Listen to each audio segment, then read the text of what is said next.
here we are again after a long time and Hi.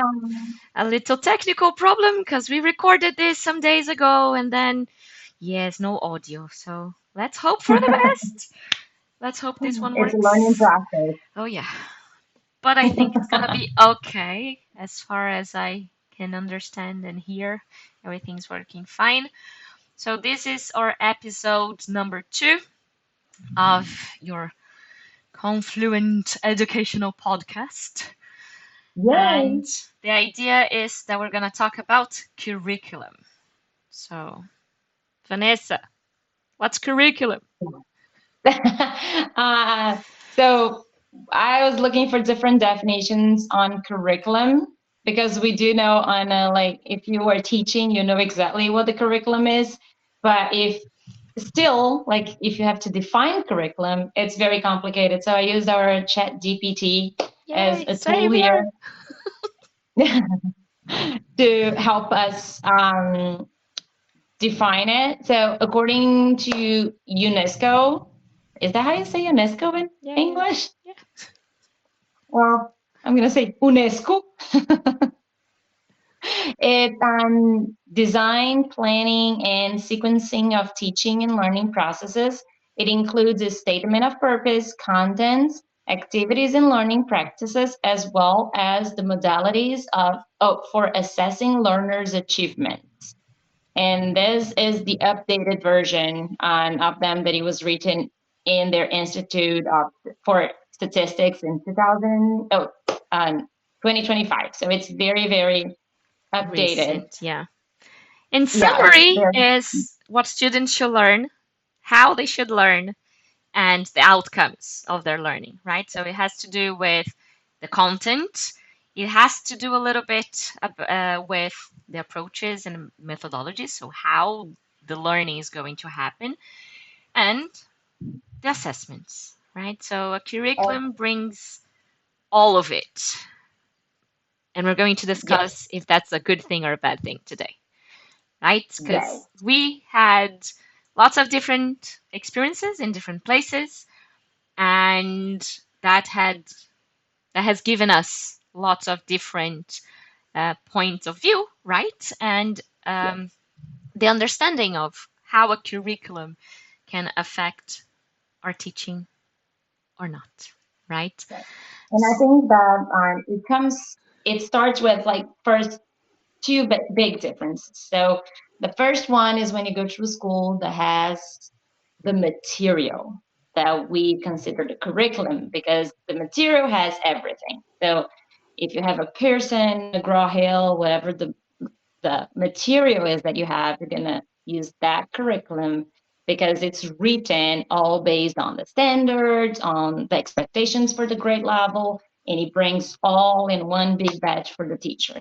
Whereas on the other hand, you have the materials that are created by the teacher and the teacher that creates the curriculum throughout the year with their class and the other classes and their peers that they work with. So Hmm. I think it kind of comes down to those two different curriculum approaches. I would Yeah. say like this. You mentioned something about standards, right? So it's important to Yeah. understand and clarify what standards are, right? Because my experience tells me that some people that are working ages in schools, they have no idea what a curriculum is, what's the difference between a standard based curriculum and how the standards are important to the learning of students, right? So when we think about standards, standards are exactly what the students should know by each grade level, right? So it's so if you think the curriculum is the base, right? So you have the big base where you're going to know exactly um, what, how, and the outcomes of the learning. Hmm. The standards are the destination, right? They give you exactly what the student should learn by each grade level. The problem that I see with standards is that when you read them, depending on the place where you're at, depending which standards you're talking about, they're going to be too broad, right? So it's difficult for a teacher that is not used to seeing standards to know exactly what to teach by that grade level because it's too generic, let's say. We're talking about students should learn how to measure in centimeters and meters using non-standard units, Yeah. non-standard tools. Hmm. I can teach that in so many different ways. I can use so many different activities and discussions with students that it's really difficult to know exactly where to go, what to do with the students. And the curriculum, in a way, is giving us that The step by step by step, step. right? Yes. Yes, and I think just to add to it, it is crazy, right? I started teaching 15 years ago, and when I started teaching, it was mostly based on the curriculum. So I would look at the lesson that I had to teach that day and then see what the standard was for that lesson. But my focus would be on the steps that I was going to teach. So, oh, first I have to show them this, then I have to present this, then I have to do that. And as a teacher, that had not much experience or did not know much about teaching at the time, that was what I did, right? Now looking back, I think, oh my goodness, what a disservice. I have changed so much and learned so much. And but I think like I really understood what the standard and the impact of the standard is when I moved here to the US, that we really we have to focus and to follow the standards that are given from the state, right? So in Georgia, I remember that I was planning with my group, and the first question, like an older teacher would always say, was, what standard is it related to? I'm like, I don't know. I don't know the standards. And she's like, oh no, I know them by heart. So let's talk about the standards. And it was insane, but it was Yeah. amazing because it made me think like, oh, I don't need to know the curriculum by heart, but I must know the standard by heart. So I Mm-hmm. need to know what I'm teaching, because then I can choose any curriculum or I can use any tools, but I need to know what is the standard. But then it comes to the difference of the standards, as you were saying, how the standards are written and how they grow from one grade level to the other grade level. And if I am on a grade level, how can I reach that standard and how can I deepen the understanding in that standard, preparing my student for the next standard, Mm-hmm. to the Without next grade without level, going to the next level, right? without going to the class. But then we're talking about differentiation, and that's a whole new episode that we can have in the future because that's a No, we're very not ready for that. a very complex topic, but it's one that I love. I love talking about differentiation and how you can actually um, meet the standards in different ways for different Yeah, learning styles, for different kids and different needs that they have. But that is one for the future. If you want yeah, to have that sooner than later, just put on the comments here and we're going to plan for it. yeah. But let's get back to curriculum and standards. And one thing that I think it's important is to mention how different it is in different scenarios, right? So in Brazil, when we worked there, some of the schools that we worked at, they would have this thinking of, okay, from the standards, what do I do? And in Brazil, we have a different approach now from when I started teaching. We didn't have in a public system, and private schools, they also have to follow this national curriculum that is called BNCC, right? That is the Mhm. base national curriculum that Yeah. is written in a standard like approach, Way. right? Yeah. Is the way they decided to guide the learning in Brazil. In Portugal, I don't know many details because I work in an international schools, a school that follows the national the English national curriculum, and that is also based on standards. Um, and in the US, you pretty much start It's a everything, standard. right? It's a standard. Everything is standardized. Yeah. Everything is standardized, and we can talk about that as well in a different episode about the standardized Yeah, just tests and passing by. everything. But when we worked in Brazil, I think it was interesting to see the shift and how we were more of content based. The approach was more of content, and then okay, I'm teaching this. I'm when I was learning, it was a traditional Yes. system, Yes. so it was just about content. You just have to Mm-hmm. learn these. Yes. Doesn't even matter skills, right? You don't need Mm-hmm. to know skills. It's just content. Bam, bam, bam. Yes. Um, but we were lucky enough to work at places where they were preparing us for this thinking, the standards, Yes. and how to approach that to learning. But let's get back to the two scenarios when you Okay. are So, creating your own materials and when you have to yeah. follow a curriculum that is set for you. So, Yeah. what is your Okay. experience with that? So as I was saying, well, I was thinking about like all my life and all the places that I've been and how it all differentiated. And I realized that we have been to mostly the same places in Brazil, which were pretty, I was like, oh, I think Deborah was here with me. Oh, she was also here. Oh, I think we worked together Yes. here. Oh, we did work at the same school. So I think our paths only like differ from the moment I moved here and you moved to Portugal, which was at the same year and at the same month. So I think so it's pretty similar, but I do agree when you said that we worked in places in schools that were ahead of the time when we started teaching, and that prepared us for this new thinking and new approach. But at the same time, it was a very privileged type of school, right? Yeah. Because we worked in the bilingual segment, we were always, because you always worked in English, I worked in English, we were always dealing with a privileged segment of the society, and also a part of the society that was very interested in paying for the best education for their children.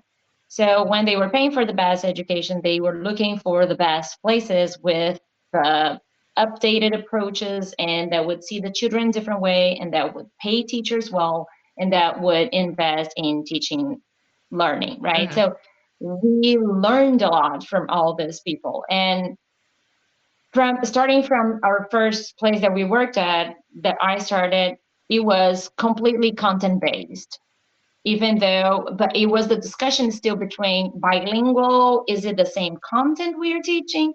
Are we teaching like we are doing the same thing, but in the morning they have it in Portuguese, in the afternoon they have it in English, Hmm. but we kind of have the same material, but there's a tweak and something that we can change there. But the teaching itself was very based on the curriculum and following the pace of the material that we had available Hmm. for us. Yeah. Um, Because we I use believe that textbooks. the textbooks completely and Yeah. follow the textbooks. I believe the change started mostly in the Portuguese segment first, where they Hmm. started to see new approaches, especially in math. So, how can we make kids more engaged? How can we put kids more in the center of it?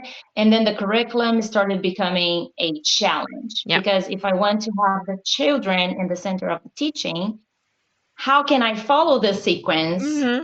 Because it might not be what my children or the best way that my children will learn. Hmm. And at the same time, I think there was the first time that I heard about the diverse learning. So, like that you can learn in what's the real name for that? You just said it that Joanne brought to us, that you can learn, you're Different more styles, visual. learning styles. Yeah, learning styles. So, I'm very good at with words. But I think it was also the first time that we talked about it and that Yeah. we were introduced to the learning styles. Hmm. So this was the beginning of like looking at the children that we had in the classroom and how could we adapt the curriculum that we had and um, put it into the service of the children in They're our learning. classroom. Yeah.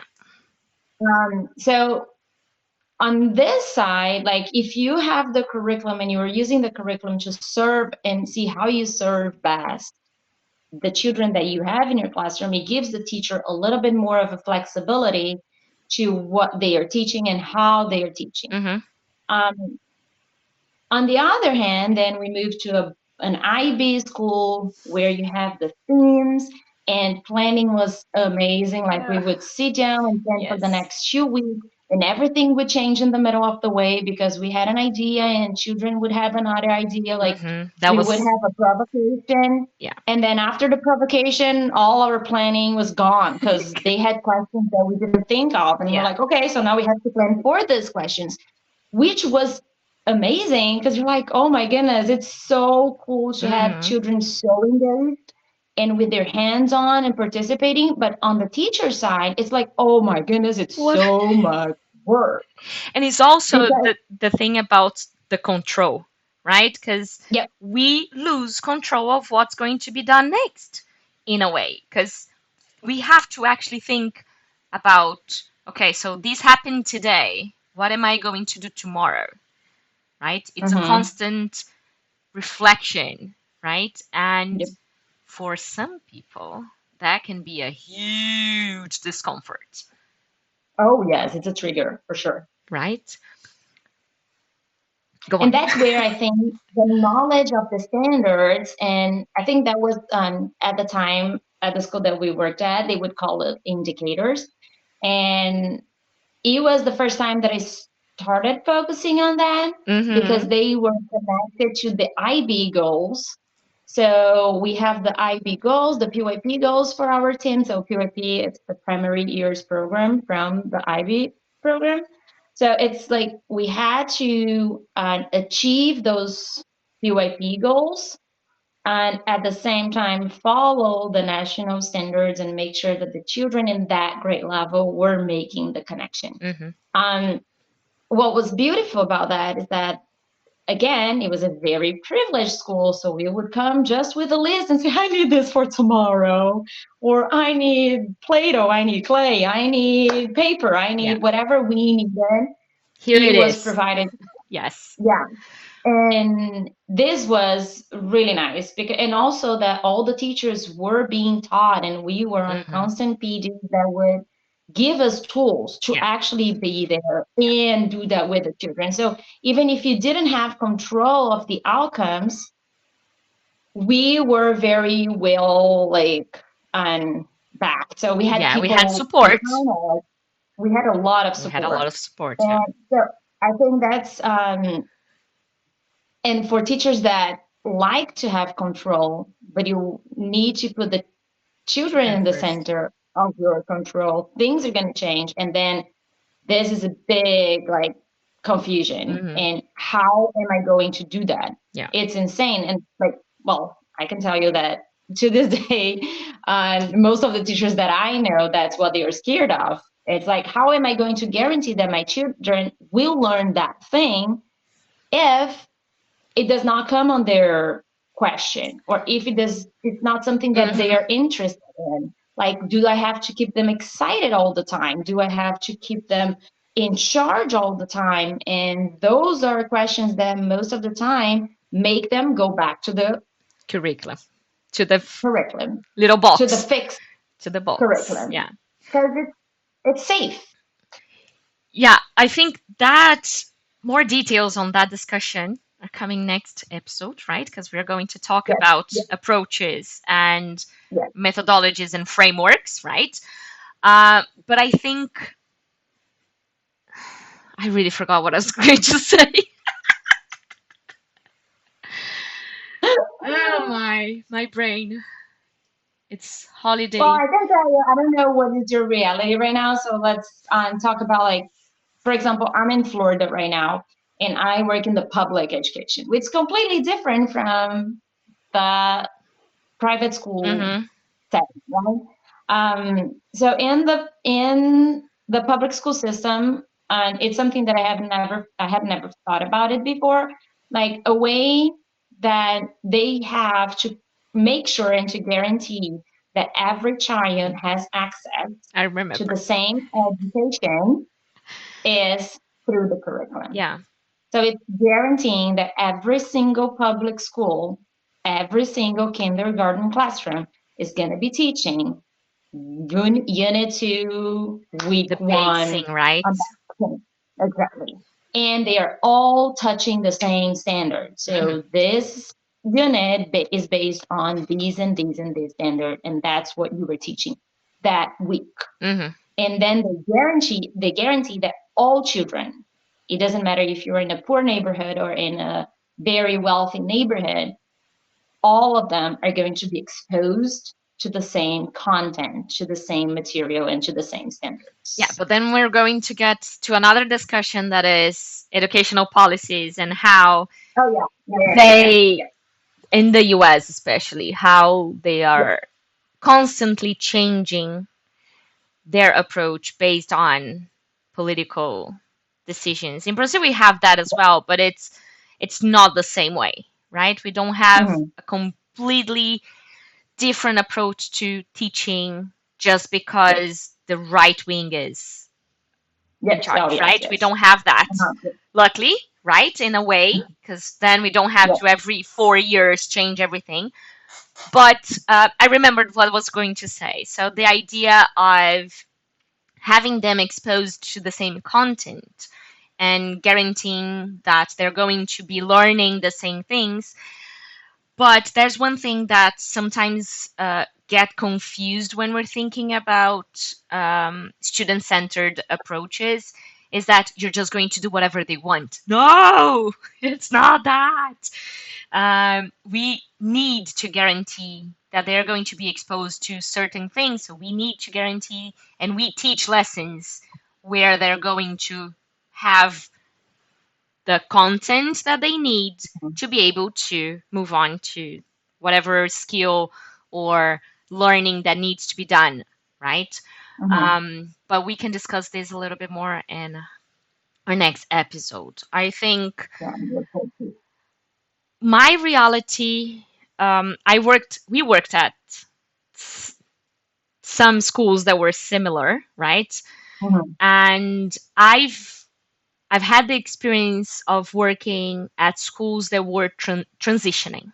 So schools that were traditional and they tried or they were in the process of changing to a more student-centered approach, which is really good because then we get all the PDs possible, right? Because they want Yes. us to understand what uh, learning by understanding by design is and how you plan a lesson based on this approach and how you need to think about the end and then backwards design, right? So when you have, okay, I want them to get to this point, what steps do I need to go through or guarantee in the middle of the way? So what the process Mm-hmm. needs to be so they can achieve these, so they can reach these levels, so they can get uh, mastery on these Mm-hmm. content because we also teach for content, right?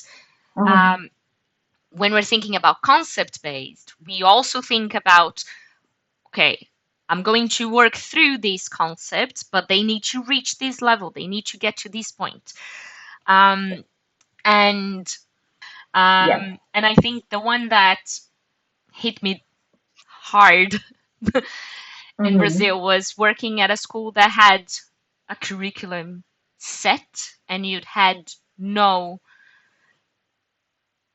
no way to just okay, I'm Yes, going. sir. I need no flexibility, right? I need Mm-hmm. to Yep. stay a little bit longer on this lesson because they are not there yet.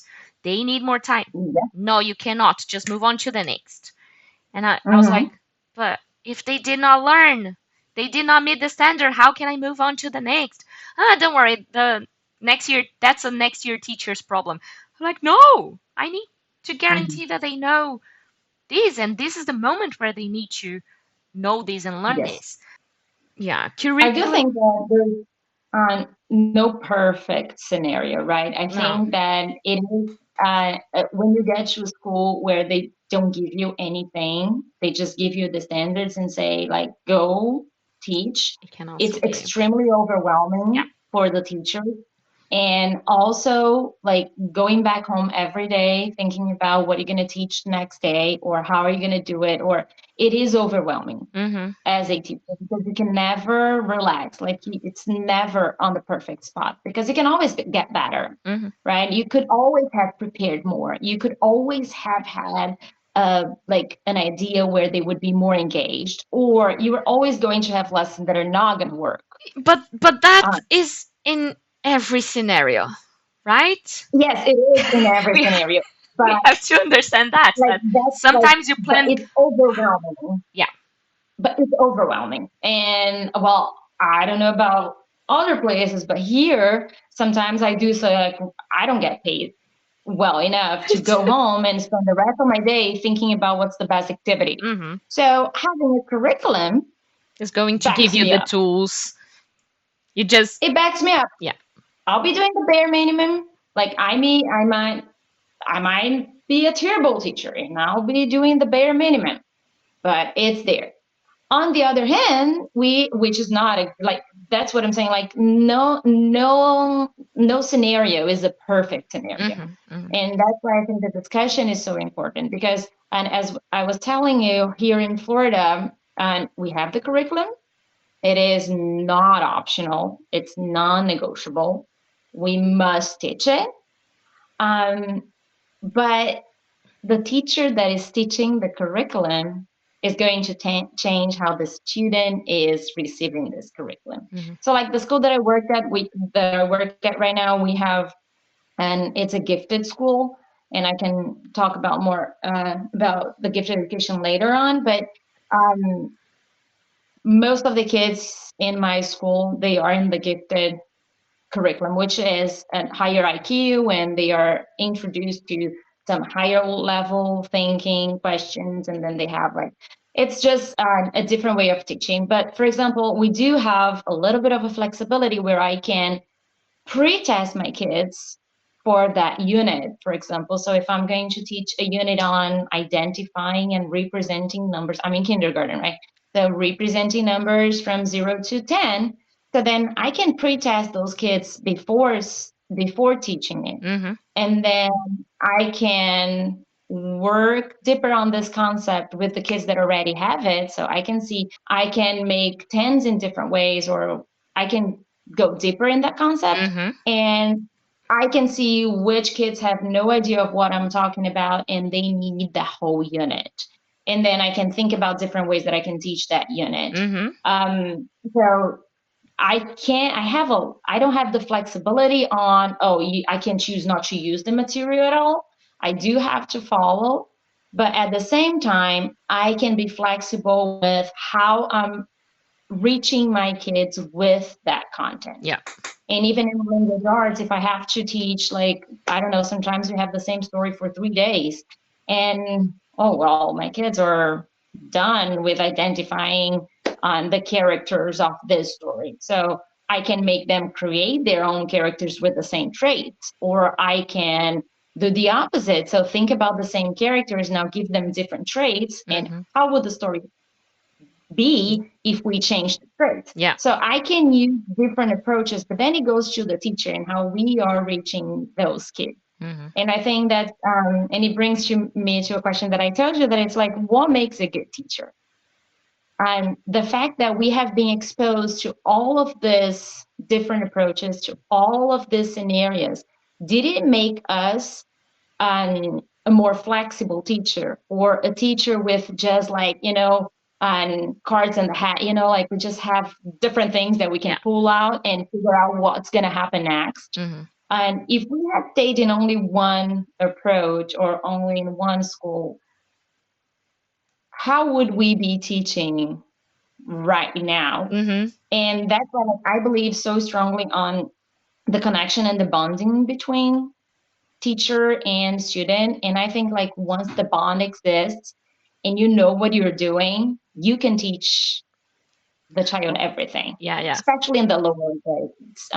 You can teach them whatever you want, however you want. Hmm. You can explore the whole day, or you can read a textbook the whole day.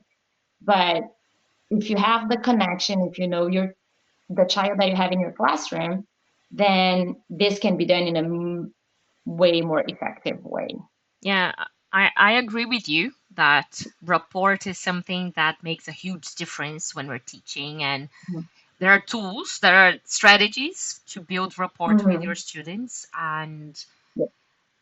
once you get like that is with experience. That it's not instantaneous. It's not in your first year teaching, you're going to build the Yes. best rapport with your students and they're going to love you. No, it takes a while for you to know the strategies and know the rules and apply them and make the best out of them.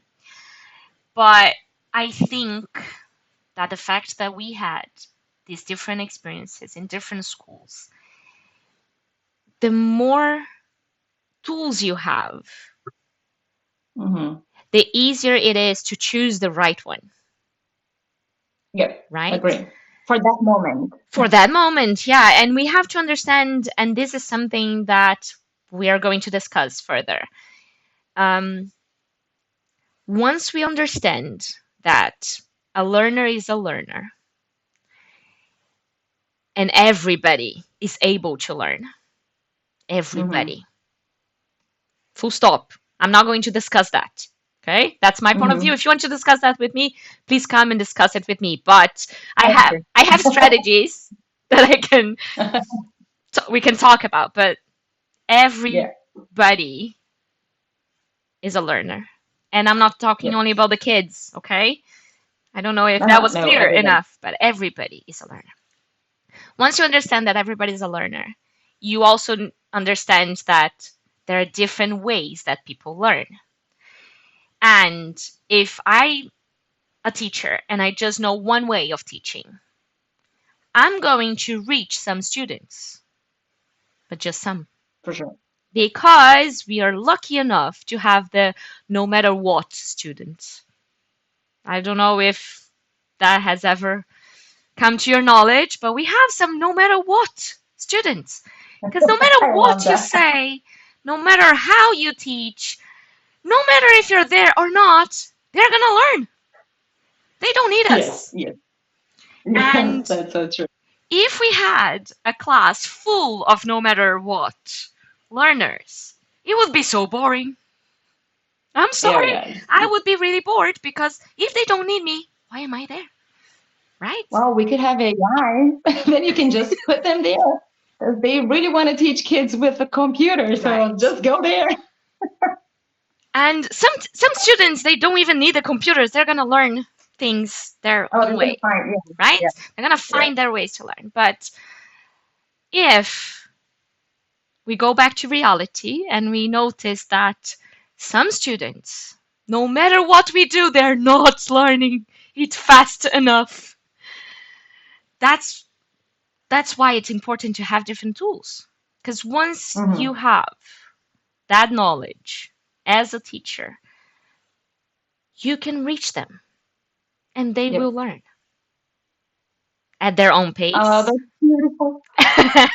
at their own way, but they're gonna learn. Mm-hmm.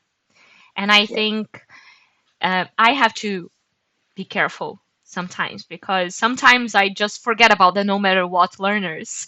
And I just, okay, let me think that they're here in my classroom as well. I need to give Yes. them something as well. But I think it's interesting because after almost 20 years that I've been teaching, no, actually, it's more. If I think about when I started teaching, helping the cello teacher, when I was Oh, learning how to play the cello, that is more than 20 oh, years are we ago. gonna go there? Because then I Ah, have to say when I started teaching dance, teaching ballet everywhere, too long ago. right? We were teachers already. We didn't Oh have gosh, the never thought paper about it. saying that we were teachers, but we were teachers already. Mhm. Every experience that I had just gave me more strategies and more tools to use with Mhm. the students that I have right now. Make them reflect as well, because it's really Mhm. easy for some people to just go in the automatic mode, right? Oh I don't need to think. I'm teaching this lesson for so long. I know how to teach yeah. this standard, Yeah, right? for so For long. so Yeah. long, I know what I need to do. And they sometimes forget that people change, people are different. Hmm. We have different kids in the classroom, and we need to approach them. We need to remember that they are there when we're planning. And we can talk about And the planning. this is something, yeah, this is something huge because we are now receiving in our classrooms in kindergarten the kids that were the COVID babies.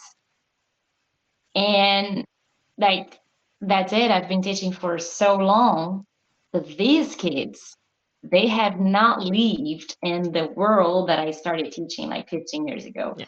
They came in a family that was completely different from that. And like, how are we receiving those kids if we don't have all the knowledge, but if we don't stop and we reflect on these kids that are coming Mm-hmm. and the differences that they are bringing to school? And that's next time we're going to talk about approaches, and I think like the culturally relevant practice, that's where it like smacks us in the face, because it's like, Yeah. you can teach, but you cannot teach without that. And I think that's very relevant what you said about the kid. Yeah. So I think we should And wrap up, right? Because yeah, we talked about lots of we things. do. This discussion is not over, right? Talking about curriculum, talking about standards, talking about what makes a good teacher, right? If there's one Yeah. definition of what a good teacher is. Um, Hmm. I think we should carry on with this discussion. So please comment, talk to us, reach out. Instagram, Yeah. our website has a place where you can put your comments as well. Please share Yeah. this with your colleagues, with, Maybe they can even answer what makes a good teacher in their opinion. yeah. I would like to see some responses on that. Me Um, too. and our next episode is going to be on approaches and frameworks and technologies. What am I thinking? No, no, no, I don't want to go there. No, not yet. Not yet. We can talk about that. I need to study a lot. AI, the use of AI in education. That's trendy now. Let's go. No, I don't want to go Oh for it yes, now. yes, no, that's not our topics right No, now. no. But share it with your colleagues. Share it with parents that are thinking about what education they want for their children. Share it Okay. with your leaders to have them also reflect about Yeah. the way, okay, it's okay to change the curriculum. It's okay to Hmm. change not the standards. The standards you have to follow them, right? But how you're going to tackle them, how you're going to approach, what the framework is going to be. But let's reflect on the best way to help your teachers, your team Yeah. to To teach the kids in teach, their classroom. right? So Yes, definitely. I think that's it. See you next time. That's it. That's a wrap. Bye. Bye.